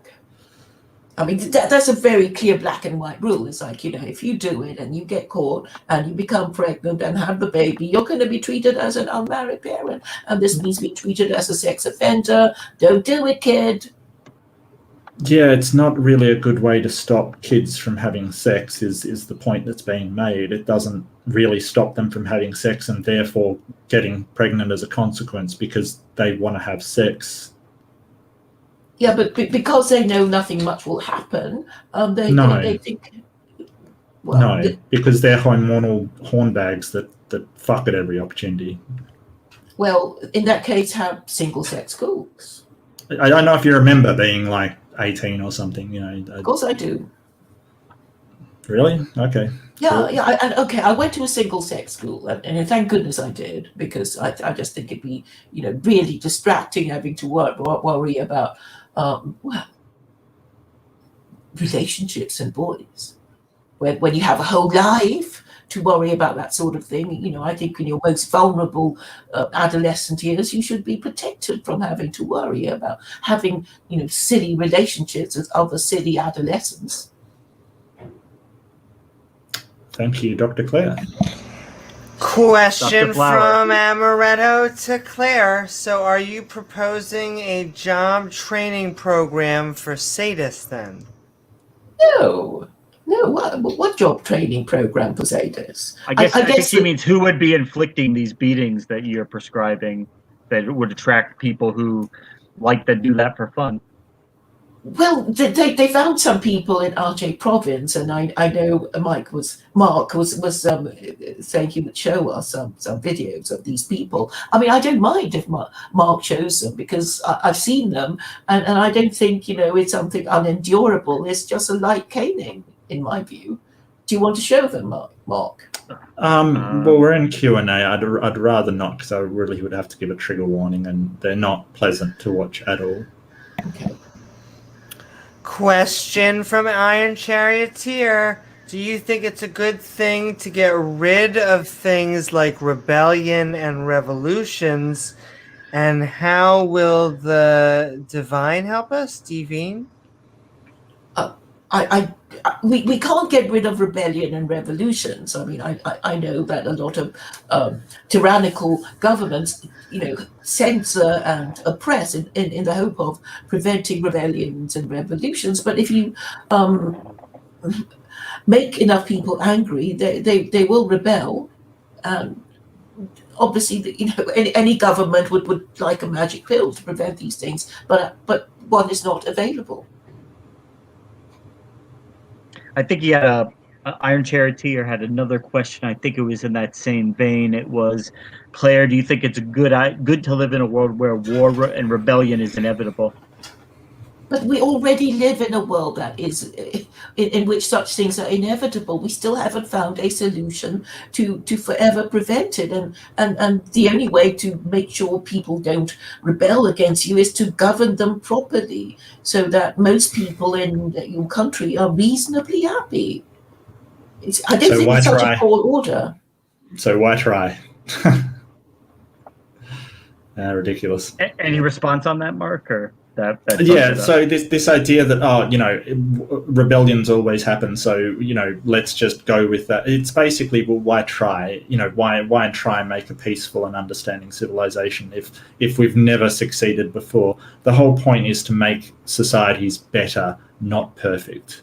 And sort of going back in time to theocracies and these oppressive systems of government is not in any way going to make things better, and it won't prevent the rebellions. So it's just a ridiculous kind of, oh, well, if we haven't succeeded at first, why try?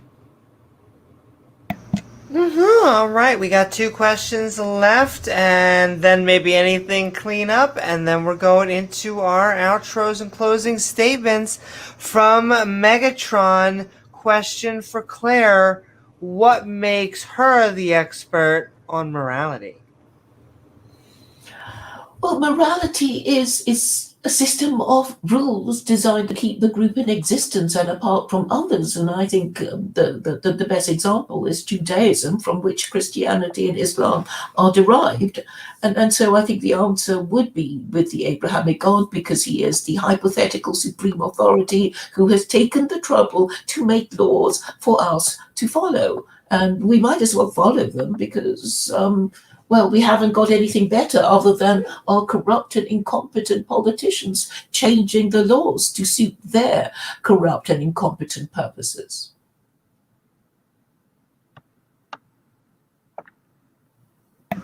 Question from Pat. So same-sex schools are better. What about gay people?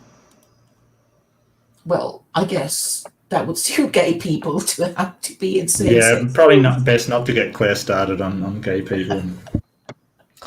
All right. Was there any other questions you saw, James? Let's see. Oh, I just I see one have, from Iron. I have a couple from Iron right here. I'll read them both Sure. together because I think they're both in the same vein. It's for Claire. What would the penalty for apostasy be in your theocracy? And do you think God likes apostates? And followed up by, yeah, no, actually, that's the same question. Yep, both from Iron Chariot here. Penalty for apostasy. The penalty, there is no this life penalty for apostasy if you read the Quran. I know it's in the Hadith, but I, as a Quranist, I reject any Hadith that contradicts the Quran. And the only punishment that is mentioned in the Quran is that God will deal with you in the afterlife. But if you're an atheist, then obviously you don't believe, and that threat wouldn't bother you. Okay, and then I have one more question from VII. Under her rules, what would the punishment be for adultery, Claire, and would you be willing to submit to it? It would be 100 lashes. I know that there are some schools of Sharia that say we're going to adopt the stoning of the Torah. Obviously, under secular Quranism, I myself would be subject to all the laws. I wouldn't be above them. So yeah, if I were to have illegitimate offspring, or I would be punished at the rate of 100 lashes per illegitimate offspring. So that would be, yeah, that would apply to me too. Okay, that's all I have, Amy. Woohoo! All right. With that, I think we are going to move into our outros and our concluding statements. I hope you guys all had a fantastic time with tonight's debate, Theocracy. We just had a question from Will come in, and I just saw him in the chat. You want to read that because he's a little late to the party. For Claire, how do you justify just as many killings under Sharia law for blasphemy or doctrine as ever was under Christian theocracy? I'm afraid I don't understand the question. The Quran doesn't actually talk about blasphemy and doesn't prescribe a penalty for blasphemy or even idolatry. It does speak disapprovingly of idolatry, saying, why waste your time worshipping idols that can neither harm nor help you? But it doesn't prescribe a penalty. And also, I think he said Sharia law. He said Sharia law, so I'm not sure. Firstly, I guess, do you advocate for Sharia law or just the Quran? Well, okay, Sharia law I would interpret as law based on the Quran, but I know a lot of Muslim countries include the Hadith. But obviously secular Quranism is my own brand of interpretation, and I would reject anything in the Hadith that contradicts the Quran. And sorry, I actually. So they're not following your version of Islam.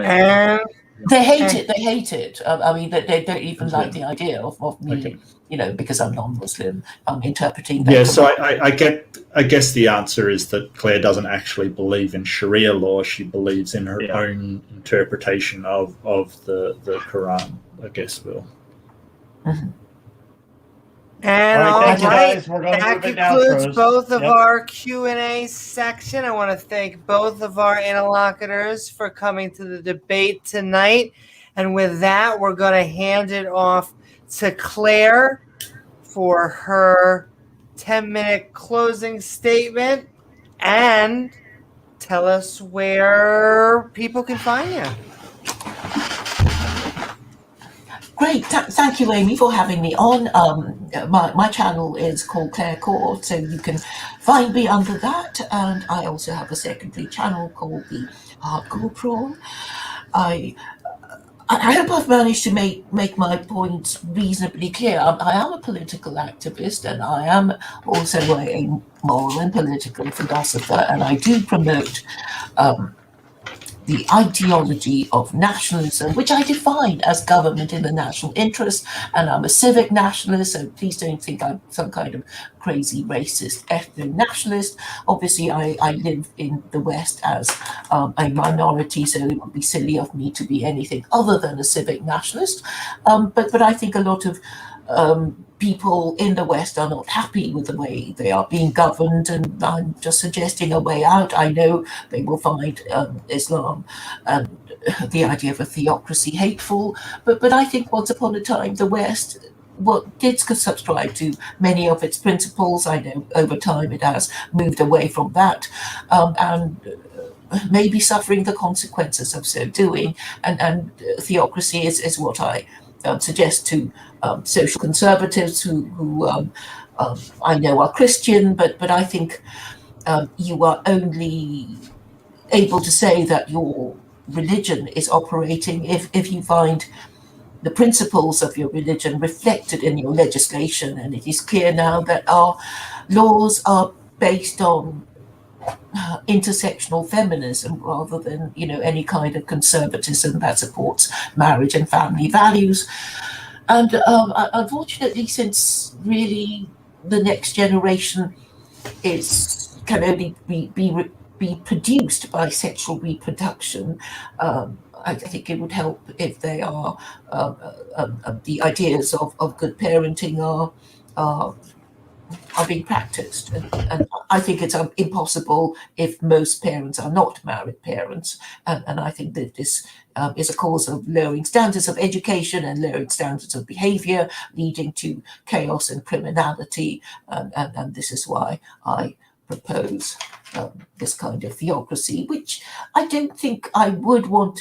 I mean, I promise not to interpret it harshly, and that's why I've had this kind of Islam-light interpretation of the Quran, which a lot of Muslims would probably disagree with because they don't think it's sufficiently harsh and it's not like their kind of theocracy. But I don't see why the West can't at least consider these rules. And also I think because of the American Constitution, it does refer to God, that the founding fathers regard it as self-evident that man is created equal, and this implies a creator, and what other creator could the founding fathers have been referring to, rather other than the Abrahamic God. And also there is a White House Quran, and it belonged to Thomas Jefferson, who drafted the First Amendment. And I think he based it on chapter 2, verse 256 of the Quran, when he drafted the Virginia Statute on Religious Freedom, which later became the First Amendment. And I think there is a lot of clues in the farewell speech of George Washington when he talked about, he gave advice to Americans about what to do and what not to do. And there are Quranic echoes in what he said in his farewell speech, which I know was not his own work completely, but he said things like, we must with caution indulge the supposition that morality can be maintained without religion. And in a matter of foreign relations, he said, good, I can't remember, but anyway, it's something along the lines of morality and religion commands good conduct in matters fair conduct in matters dealing with foreign nations, enjoin good conduct and fairness towards foreign nations. And this, in my view, has a Quranic echo in that the Quran talks about enjoining good and forbidding evil, and also has some verses on the conduct of warfare and foreign relations, and allows only defensive wars, which means that if everybody in the world followed this rule, then there would actually be fewer wars in the world if only defensive wars are allowed. And I think that's all I can think of to say at the moment. Oh yes, the mandate of heaven. I think it's a form of theocracy. The idea of a hypothetical supreme authority that came from ancient China, but it seems to be, in a way general. I think a lot of people instinctively believe that there is,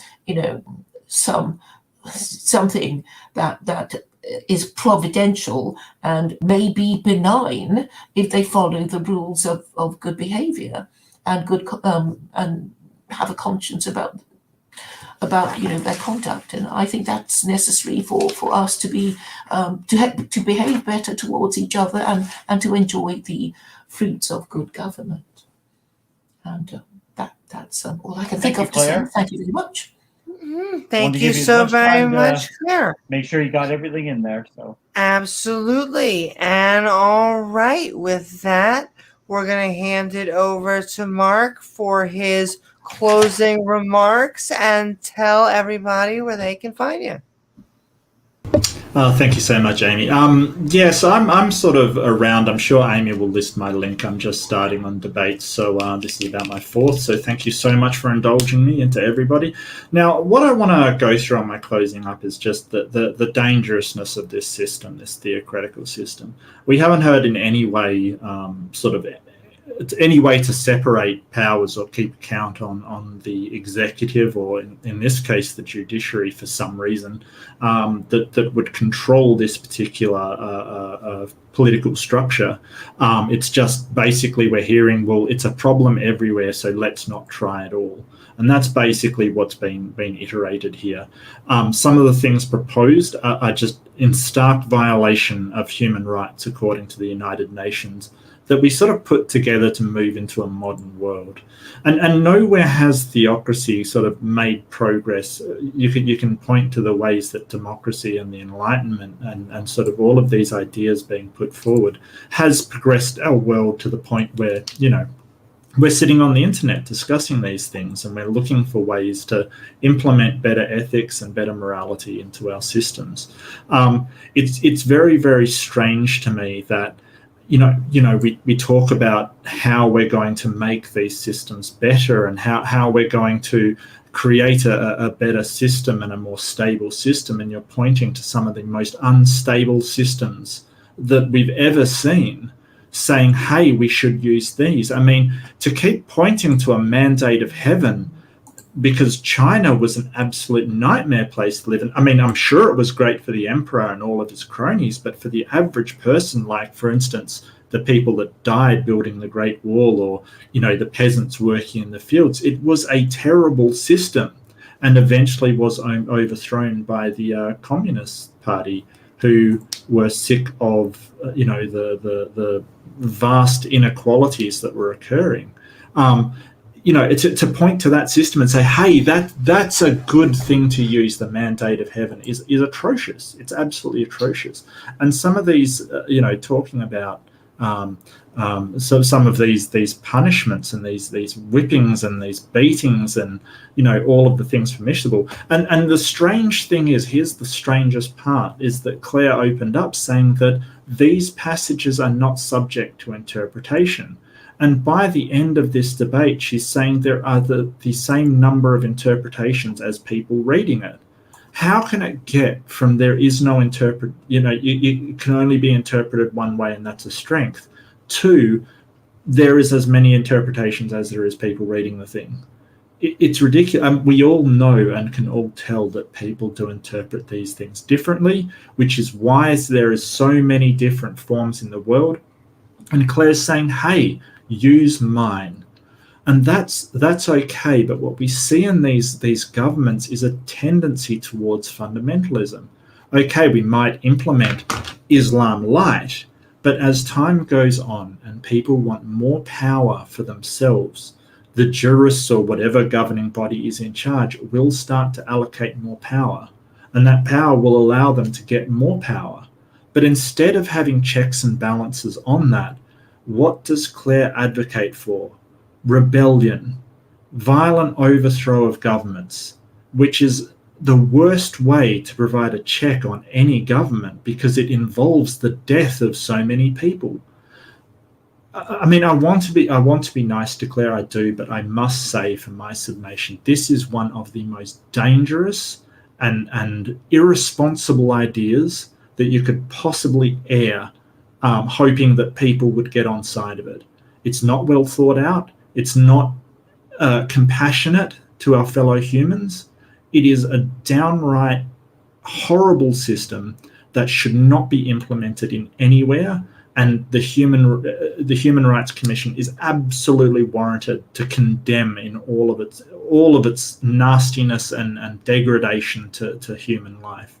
I really hope that Claire will go away from today, imagine herself as one of these minorities or the oppressed people or the people being whipped, and just imagine that that's happening to her constantly for just being herself or expressing her own sexual identity.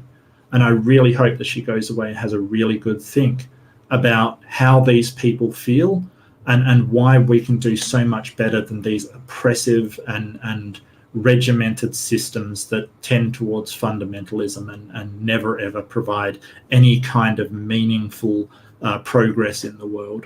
Thank you. Thank you so Thank much, you Mark. so very much, Mark. And all right, that is going to conclude this episode of Debate Me, Brah. Thanks everybody for Theocracy? coming on and watching, and thanks to Claire and Mark. Exactly. Positive or negative. We hope you had a fantastic time with tonight's debate. In fact, sending love to all the people out there in the interwebs Our and in mods chat. have been working hard tonight. And our awesome They've been working mods. overtime. I also want to thank my co-host, James W., along with both of our debaters, Claire and Mark. Thank you, Amy. If you like Thank you, Amy. what you heard today, Thank you, Amy. Thank you, James. Pleasure as always. Thank you guys so much. and Check out their both channels. of Yeah, their more links content. are in the description below. So go I check think Iron them out. Chariot is ready to convert. And if you're feeling fancy, don't forget to like, follow, or subscribe. Why not? And all three. And if you'd like to support Appreciate the it, Jordan. show, feel free to check out our Patreon at patreon.com/Amy Newman. I'm Amy Newman, and we will see you all on the next episode of Skeptic Ball Z. We might break the Patreon at some point. We'll work on that. I think 2v2. That's the next, right? Debate me, bro. Debate me. Mm.